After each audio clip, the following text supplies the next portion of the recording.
Bragg, duty chaplain at Westminster Abbey and, of course, daughter of Cumbria broadcaster Lord Bragg. She lost her mum to suicide aged just 6 and has recently become a patron of the charity Suicide Bereavement Support Cumbria.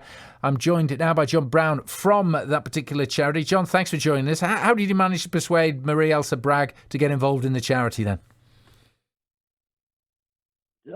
She recently wrote a book which reflects very much on her journey through the loss of her mother.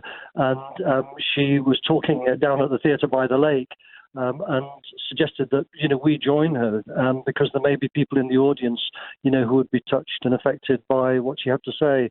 And I went along, and indeed a number of people were affected. And really it was following that, we asked her if she would be interested in, supporting our work, and we're delighted that, that she's done that. And anybody who heard her this morning, can't fail to have been impressed by her warmth and humanity and how she's moved forward, having lost her mother at such a young age. That's the thing, moving forward after such a tragedy. Some people aren't able to do that. I mean, how do you help those people who are affected by suicide? Well, I think you'll have noted I said move forward and not moved on, because bereavement by suicide is extremely difficult to move on from, and it's a form of words that in a sense won't help. What we do is we aim to get alongside people. Those of us involved have all been bereaved by suicide, and we know that the journey, it's a ghastly journey. When somebody loses a loved one to suicide, their lives are literally turned upside down.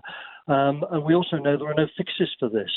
As such, it's a case of getting alongside people and helping them come to terms with the loss and find what's now become quite a common phrase, which is a new normal. In the world of bereavement by suicide, we talk about a new normal, because the world that people knew before the person took their life will never be the same again. It can't possibly be. And we aim to get alongside people in a range of ways, which people can kind of dip in and dip out of as their needs and their emotions and their time progresses.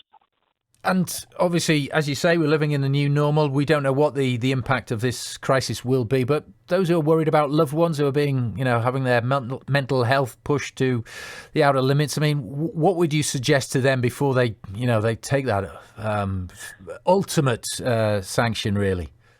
I think the critical thing is not to see it as a job for experts. Clearly, experts have a role here, but we're people from the local community. We're locals, and we believe that what's critical in this is that the community respond to the issue and the challenge, so that people are afraid of suicide and afraid of approaching people and saying, are you okay? But actually, just those few words, are you okay, can literally save somebody's life. And I think people worry that, if I say that, they might think of doing it. Well, actually, nothing could be further from the truth. It's very much seeing it as a local individual responsibility to reach out to people and offer help and support, and friends, family are critical, work colleagues critical in having this alertness and willingness to say, are you okay? John, very good point there. John Brown from Suicide Bereavement Support